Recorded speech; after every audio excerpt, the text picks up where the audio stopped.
In this video we'll look at organisational culture, and in particular we'll look at the development of organisational culture and what are its attributes, what determines it, and what can go wrong with culture. Let's start by looking at the determinants of culture. The culture of an organisation is dependent on the founders. At least it's largely dependent on the founders. When an organisation has been in existence for a long time, the culture does change. It does mutate almost over time. It does vary slightly over time. But the influence of the owners or of the founders can usually still be detected within organisations. And it's their personalities, their values, and the way in which they like to construct the organisation that comes through. So it's only after a very long period of time that the influence or the mark of the founders can almost be dropped. By and large, the culture of an organisation is determined by those who set it up. It's important for the employees to understand the culture of an organisation so they can easily settle in. It's important for everyone associated with the business, in fact, to understand its culture, its way of doing things, its values and its beliefs. And if there are issues that concern, let's say, employees, then the employees presumably would have an opportunity to move on to a different company or to sell their labour elsewhere, because the culture would be in conflict with perhaps their own beliefs. There are a number of influences that contribute to the culture of an organisation, and we want to skip through these. The first one, as we talked about earlier, is really the history and the ownership of the business. And this is dependent on the individuals. This is independent, I should say, from the individuals in the organisation. The history and ownership really resides with the people who set up the business. What were they attempting to do? What were they like? What was their belief? What was their way of doing things? And the people who work for the organisation at a later stage may not hold the same values to the same degree, to the same intensity. However, there must be some general alignment of values, otherwise present-day workers, present-day managers will be in conflict with the business.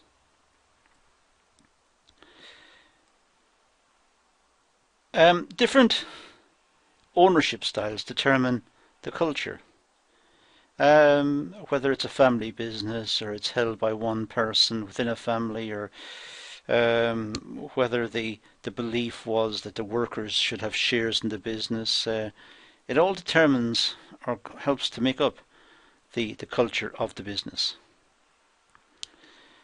The size of the business is also a determinant of the culture.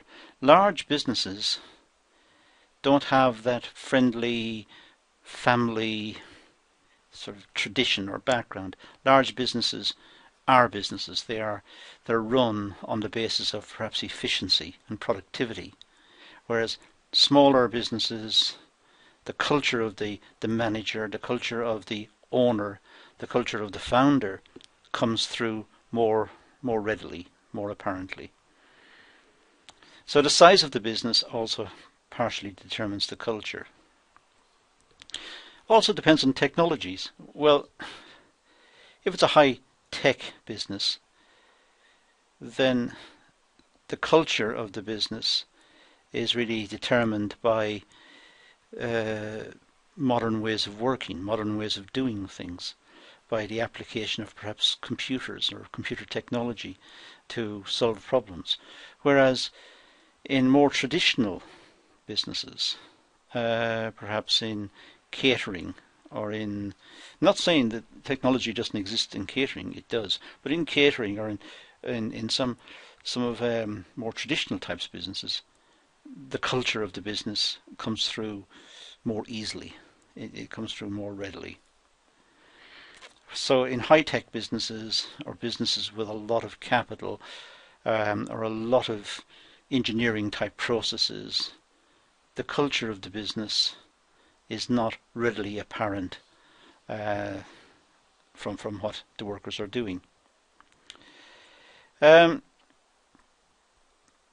So technology and size are important.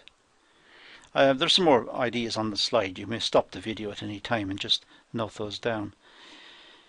Another determinant of the goals of the business, and this is quite a good determinant of the culture of the business, because it's what the organisation hopes to achieve.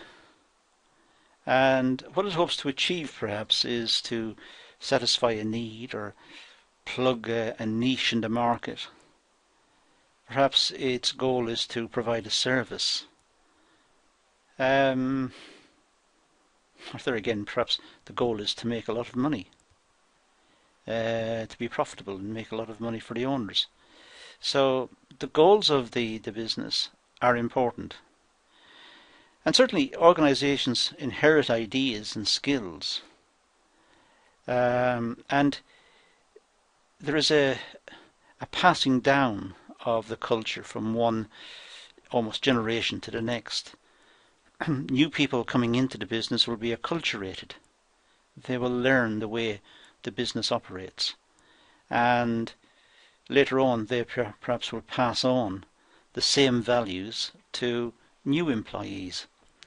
So there is a sort of a hierarchy in terms of the passing on of the culture to maintain the culture, but there's also on a horizontal level employees train each other within the business and in accordance with the culture. The environment is also a determinant of culture, and this consists of several levels. For example, what the customers require will influence the culture. Perhaps in the past products were bought simply by reputation of the business, and the reputation of the business was an indication of the quality of the product. And perhaps nowadays the customers need warranties and guarantees, and we have legal rights, the rights of the consumer. We also have pressures from the banks and from the suppliers, and governments put pressure on business to behave in certain ways, which again can impact on the culture of the business. Certainly there is a widespread feeling that comes across from many business leaders that they wish to portray their business as ethical and as environmentally friendly, and I appreciate that there may be an element of customer relations management and in the projection of a certain image with that, but it does influence the culture. So the culture is becoming more concerned with issues from the environment being what is said about business by government and by non-governmental agencies. People also influence the culture, as you would expect. Management styles develop the organisational culture. Employees' preference for how they wish to be managed is an important factor in shaping the culture. It's not just legal requirements, it's respect at work. It's the absence of the bad parts of work and bullying and threatening. It's also the projection of a caring environment, one which is supportive of workers and understanding workers' needs and requirements. And that might be a big shift from the early phase of the business, which was perhaps more orientated towards survival, making profits, investing, and the culture was to do and be efficient. And perhaps in later years now it's adopting more a person-based view of the relationships within work. If employees are bound to a culture which they don't support, then that will cause a reaction. The reaction may be simply that they leave. They don't like the culture, they may get out. But it'll certainly be in conflict with the culture, and it'll be in conflict with the business. This could lead to all sorts of things like industrial action, high demands from the employees. It could mean that the workers don't apply themselves. They don't see the objective of the business as being one worth following. They have low productivity and even low quality, levels of quality in the workmanship, which will become apparent within the marketplace. And a lot of energy would have to be dissipated in supervision and in trying to get the workforce to achieve the objectives set by management. So having a culture where people follow it of their own volition, follow it freely, is far preferable. So the culture is important. It impacts on productivity, it impacts on the quality of the goods, it influences the working environment, and it means the difference between a pleasant working environment or one which is unhappy. So that's our introduction to culture and small talk about culture at work. And I think that just about concludes this video, so thank you for watching.